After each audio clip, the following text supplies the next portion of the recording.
He's a senior reliability manager. He's also an ex-pro water polo player. He's an expert in leadership, reliability, and also in suicide. So I just want to say, trigger warning, that what Rob's going to talk about now is deeply personal, and you should just be aware that that's where this discussion is going to go. But it's also something that I know all of us deal with, and especially maybe more so in your businesses than mine. Something that needs to be thought about and considered and worked upon. So it's a real pleasure to welcome Rob Kalwarowsky. I know there's two W's, but they're actually V's, but he's from Canada. Okay, so please welcome Rob.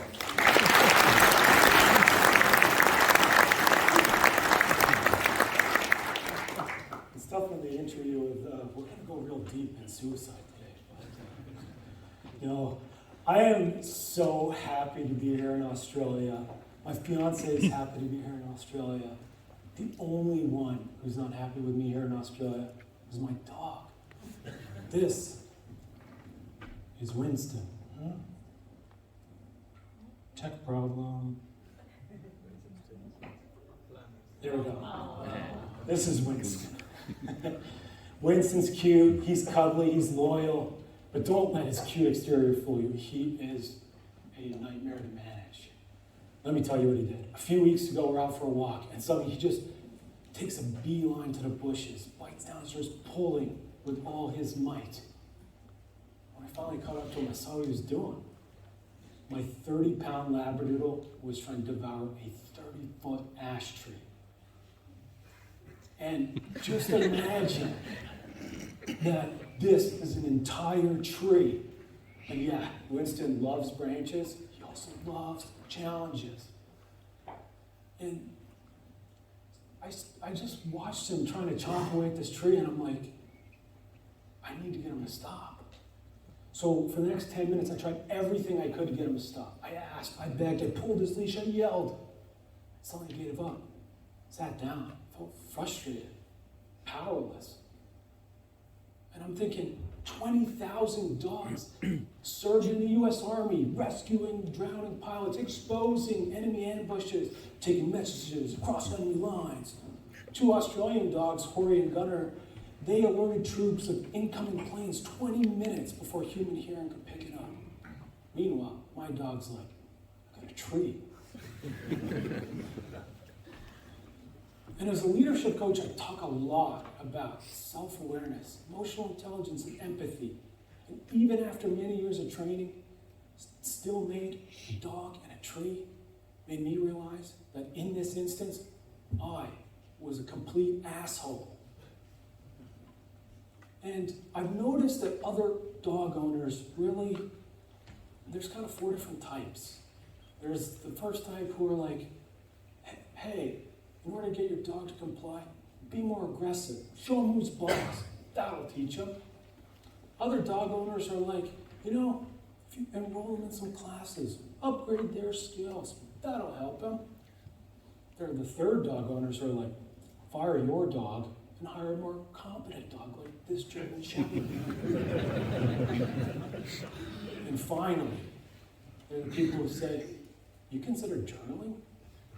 To be fair, those people say that about everything. And yeah, I wrote it in my journal this morning. But seriously, all of these proposed solutions have the same base assumption. But the problem is with the dog. What I realized is that this has nothing to do with the dog. And you might be wondering why I'm so concerned about how to manage my dog. It's because my greatest fear is that one day Winston will walk up to me, bark, that's it, I'm out, and bolt right through the door. Just like in those movies where the main character walks into their boss's office, shouts, I quit. That's been on my mind a lot recently. Because of how many people are doing it in real life. They're even recording it. Have you seen these? This is Brianna, and I quit. This week I quit. I quit my job. I quit my job and my friend filmed it all. So I quit. I quit.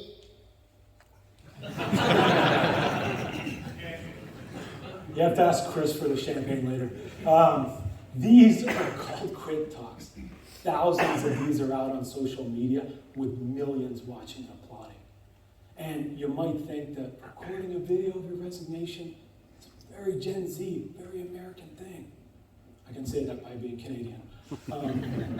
But quitting's not. That's everybody.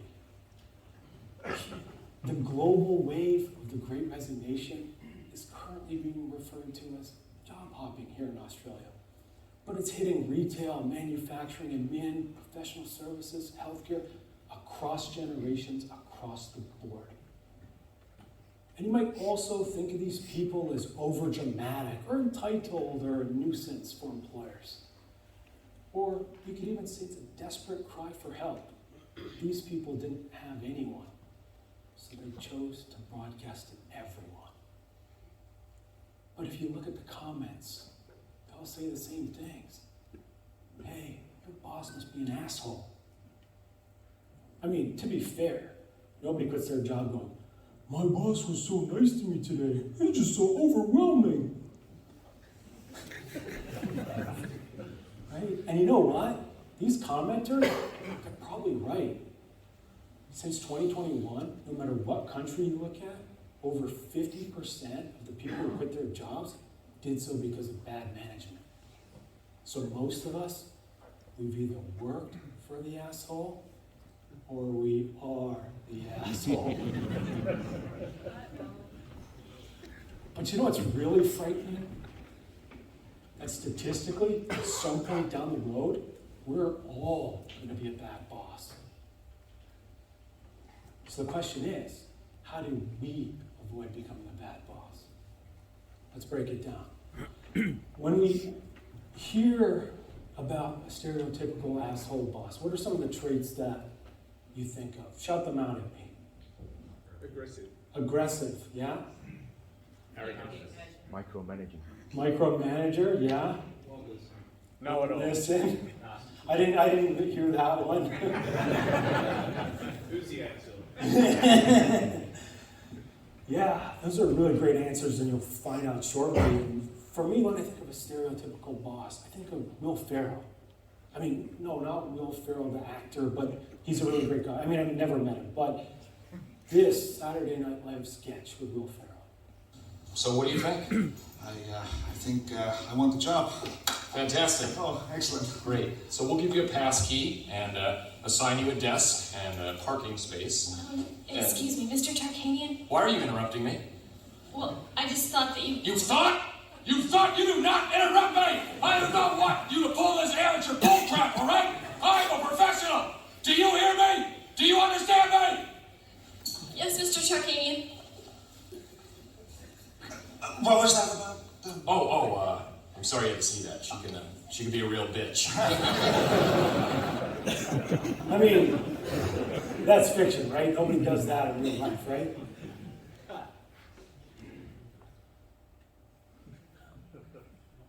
I don't know if you guys watch hockey here, but...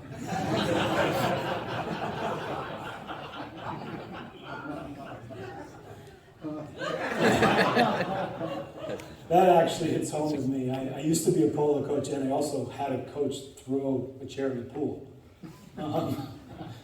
So the stereotypical asshole boss is arrogant, unfair, physically or verbally abusive. They set unreasonable expectations, and then they punish their people when they don't make it. And there's an incredible study that came out of Sweden last year. For the first time ever, researchers not only looked at destructive leadership in general, but also took a deep dive into what makes bad bosses tick. And it turns out those asshole bosses with the Will Ferrell traits were only experienced by 5.5% of the total workforce. Here's the graph they made. Look at this graph!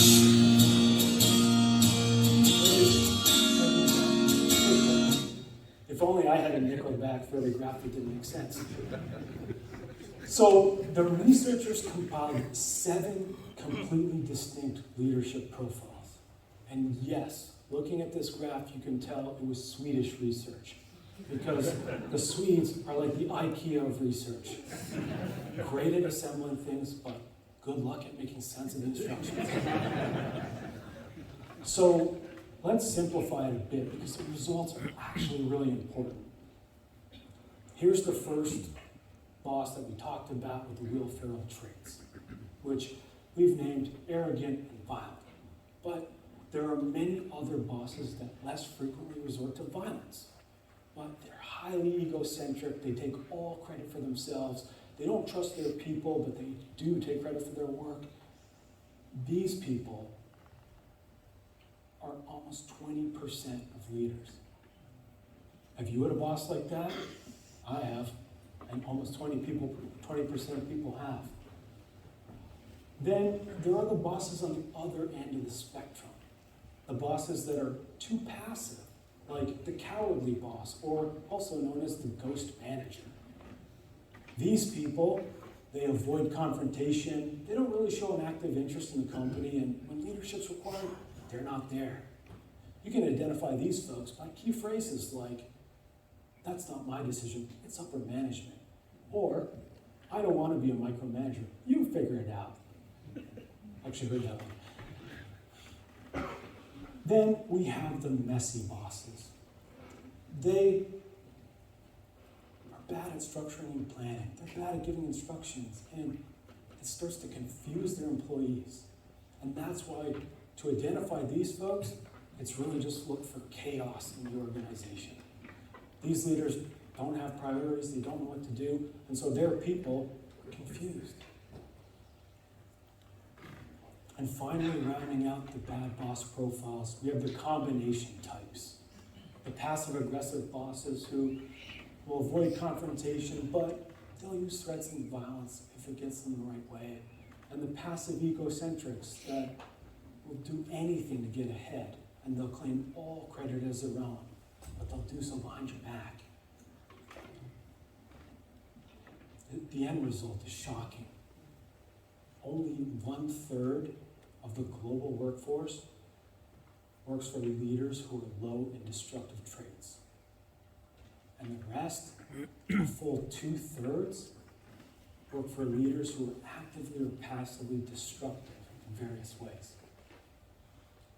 And some of you will be looking at these results and going, why change if it gets its results? And the truth is, it doesn't. Short-term results, maybe, sometimes, but the more a leader falls to the right on this graph, the more destructive effect they have on the workforce, which derails your company from the long-term goals and consequently the bottom line. And that combined effect is known as the global destructive factor. And yes, that does sound like a 1996 movie starring Jean-Claude Van Damme, who's trying to save Kylie Minogue from Sylvester Stallone. That movie has my two favorite things: martial arts and Swedish psychological research. Anyways, the profiles show a clear trend. The bosses with low amounts of destructive behavior are going to be the ones that succeed in the long run. And even the bosses who are messy and non-confrontational, they'll do okay. The rest, they're going to lower workforce productivity, they're going to lower workforce production and performance, and they're going to increase employee burnout. In short, the more destructive the boss, the more toxic the workplace. And as 20th century poet Britney Spears said in her study on the modern employee's relationship to the workplace, "I'm addicted to you. Don't you know that you're toxic?"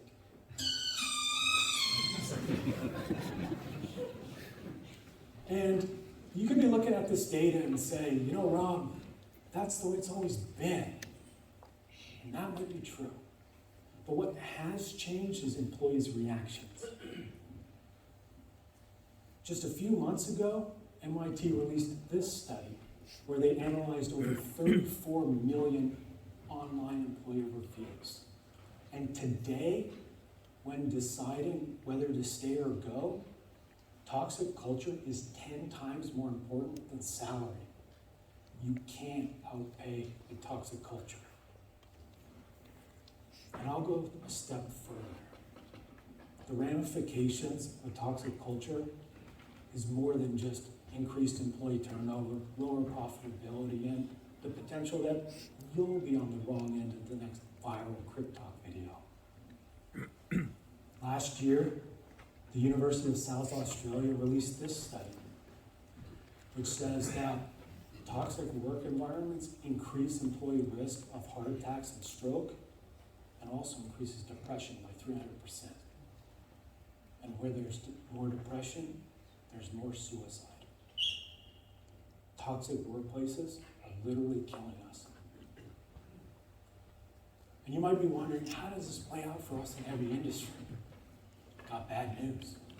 Men in every industry commit suicide at 2.5 to 3 times the rate of the general population. And here in Australia, in construction, someone commits suicide every other day.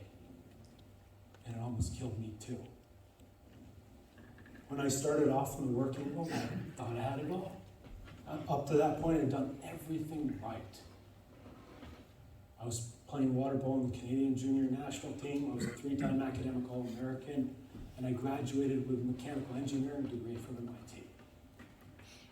Got a job as a reliability engineer in mining, and I stepped into the working world. My background was different, and that led me to finding savings that no one else did. Led me to saving the company millions. I thought I was on the fast track to success. I thought I was on the fast track to happiness. And then it all came crumbling down. My boss was a passive-aggressive manager. He was bad at instructions, he gave unclear, he flip-flopped, but nothing was ever good enough for him. His mottos were, don't rock the boat, and we've always done it this way. And that's the real danger of destructive leaders. It's what they do in the long run. Passive-aggressive leaders are responsible for the highest rates of employee burnout and the lowest rates of job satisfaction. And that's what happened to me. I wasn't aware of it at the time. I had spent my entire life looking for recognition and validation from my superiors. That was the survival strategy that I used. From the workplace to the pool to the classroom, the mask I wore was the guy who gets results. Reliable Rob. I didn't really know who I was. And I wore that mask for so long that I thought that I was him. And that was where my manager was able to start making me question myself. I questioned my job choices, then my purpose, and then whether my life had meaning at all. Now, a sinkhole is defined as a depression in the Earth's surface caused by the collapse of the surface layer. Ironically, I would describe depression as a sinkhole in the mind caused by the identity's surface layer. The key difference is, with depression, often you can be hundreds of meters underground before you realize anything's wrong. That's what happened to me. I didn't know I was depressed. I didn't know, I just knew nothing was working. And so I did the only thing I did know how to do. I worked out. I swam, I lifted, I biked, I ran. Got on a diet, got shredded. Spoiler alert, it doesn't help. And by the end of it, I was running through the forest 4 hours a day. But no matter how fast I ran, I couldn't outrun the thoughts in my mind. And in 2013, 6 months after this photo was taken, I tried to take my life. It wasn't a plan. I didn't even really want it to happen. It just sort of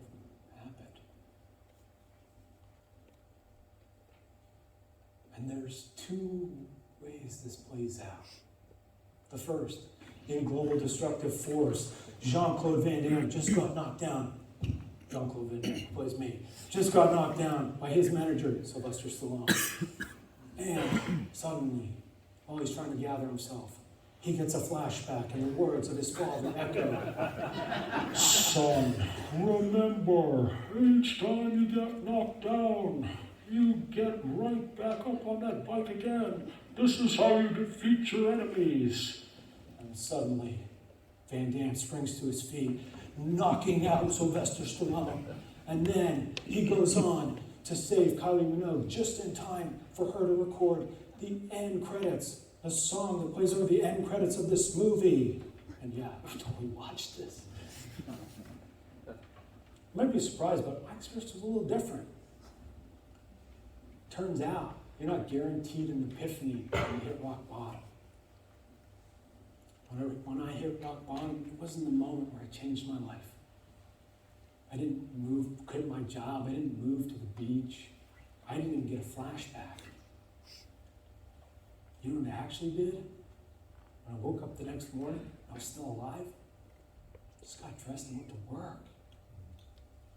By the way, that's what a lot of survivors do. I didn't tell anyone. Not at work, not in my family, not even my psychiatrist. My life was killing me, and I didn't know how to change. I didn't even know how to start. And so I did the only thing I did know how to do. I kept working. A year later, I got a job as a reliability consultant, consulting across heavy industry, mining, pulp and paper, manufacturing, over 60 sites in total. And when I traveled to these sites, I started to notice a trend. I would go and find the most experienced mechanic, millwright, operator, technician, and I ask them, hey, what's wrong with this site and how to fix it? They always had an answer. And then you know what they'd say to me? I don't even tell anyone anymore. Nobody listens.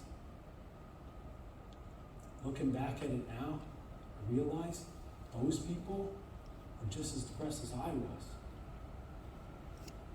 We were all in our individual sinkholes, just waiting for someone to ask, someone to listen, someone to care. And also as I traveled across these sites, I saw the work environments that we work in. The bullying, the harassment, the harsh environments. We already endure some of the harshest conditions on the planet, whether that's the Australian outback at plus 50 degrees or the Canadian Arctic at minus 50 degrees. We already fly in, fly out, work 12-hour shifts and don't see our families weeks at a time. If this job was a cupcake made out of tar and gravel, toxic management is the cherry on top. And by cherry, I mean 16-ton weight.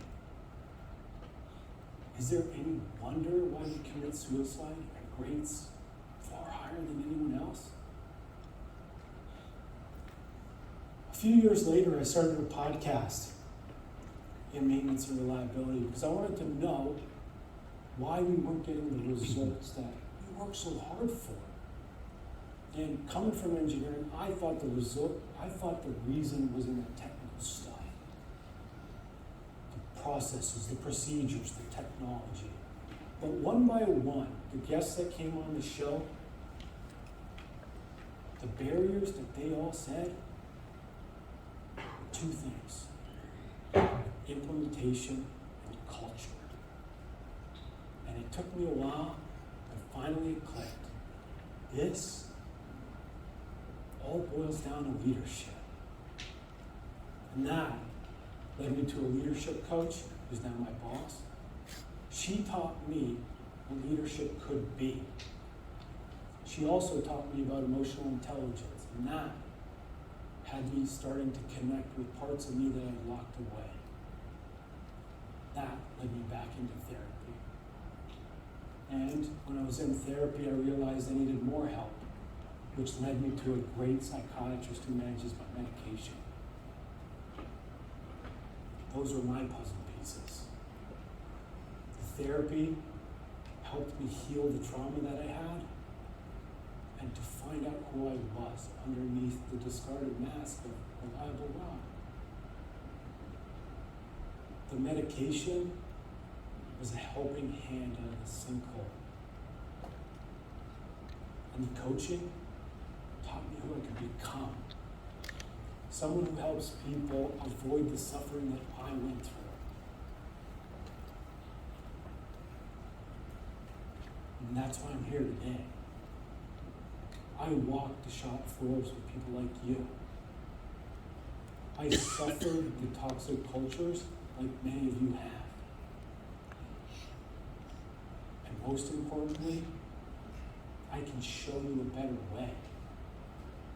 Just this year alone, I've coached over 80 leaders, and with their direct reports, I've impacted over 1,000 people.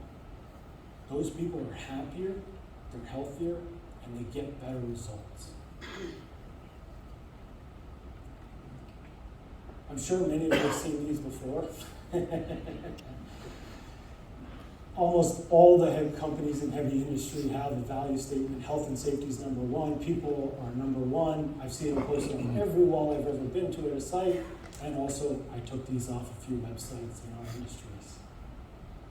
But when it comes down to the mental health of our people, nothing could be further from the truth.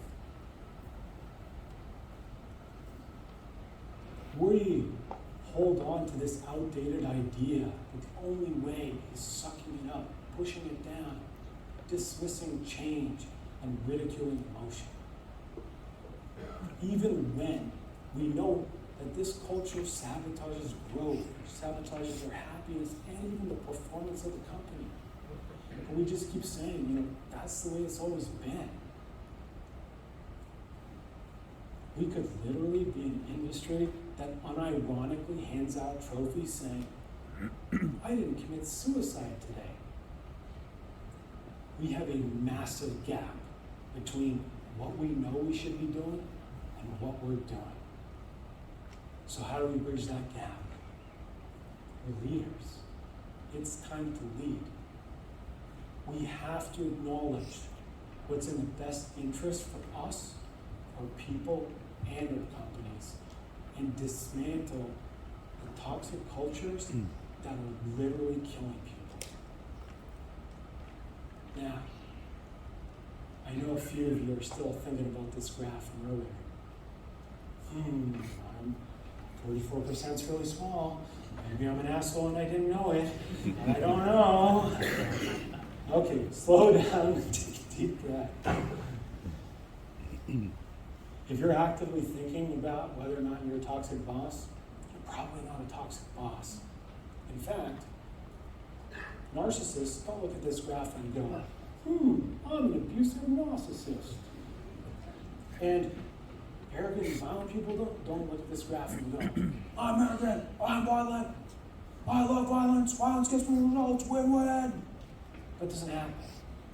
But if you have a manager like that, my 2 cents is, report them and run.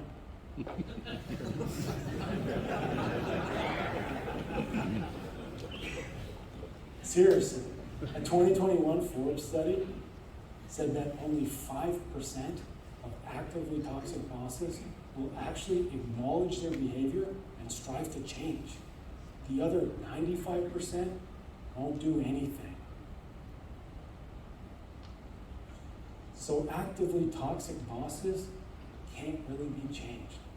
They have to be removed. And the faster you remove them, the less they can grind your company into the ground. So you're probably not one of these bad bosses, but you might have some of these these traits. And that's fine too. According to the current science, being an asshole is not a genetic condition. Nobody's born a bad boss. And if you have one or more of these behaviors, you're not doomed. In fact, I've had some of these behaviors, and I've had my identity crisis with them too. Remember when I said I used to be a polo coach? Man, I was in shape. Well, I'd rather be fat and happy than suicidal. Anyways, after college, I was assistant polo coach for a team out in Ottawa. And one time, I was putting the guys through a really hard workout. And our hardest working guy, right in the middle of the set, he gets out of the pool and starts walking down the deck. And steam starts coming out of my ears. And I'm walking towards it, and I'm thinking a million things. What I'm going to say to him: you're embarrassing me, you dingbats. And whoop, I screeched to a halt. He was pulling insulin needles out of his bag to give himself an injection. He was a diabetic. In that moment, I realized I'm an asshole. But in that one case, meaning that I was doomed to join the ranks of Will Ferrell and those bad coaches from earlier? No. Because Will Ferrell's putting on an act. This is a role that he's learned how to play. He's not really that guy. And that's not really different than you and I. I mean, I don't know, but when you started off your careers and you had your job interview and they asked you that question, where do you see yourself in 5 years? And you replied, I am going to be the greatest asshole in the world. That probably didn't happen, right? The truth is, just as toxic leaderships learn, great leaderships also learn. From kindergarten to sports, our model of leadership is who's the biggest person in the room. Whether that's the teacher, the bully, or the coach. So over time, we start believing that that's what everyone's doing, and that's how it gets you recognition and results. We learn piling all these rotten ingredients from the table of toxic leaders is the way to get us ahead. No wonder we become bad bosses when we get in a position of authority. Just systemic. And these behaviors create the low trust, high fear environments where the top leaders are the ones who are the best at silencing others, pushing others down, at claiming credit and deflecting blame. And they create the cultures around ego, deceit, trust, and the ego, deceit, control, and fear. And those places are the ones where employees will walk into your office, look you in the eye, and say, I quit, you're an asshole. They're also the places where other employees won't record a quick talk video. They won't speak up. They'll internalize the bullying, the harassment, until they hit their breaking point. And then they'll take their lives. And that's why it's so important. We need to realize that when we carry these behaviors, and once we become aware of them, we do something to change. Because in the end, there are no bad bosses. There's just bad bossery. And that distinction is really important. Because one is a person. The other is a set of behaviors.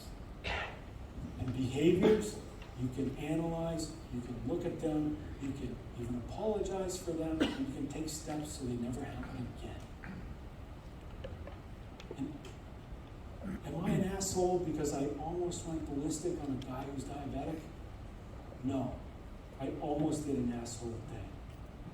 And knowing that, I can make myself aware that this is a behavior that I've learned. And that's the first step, self-awareness. Organizational psychologist Dr. Tasha Eurich did a study and found that 95% of people think they're self-aware, but only 5% actually are.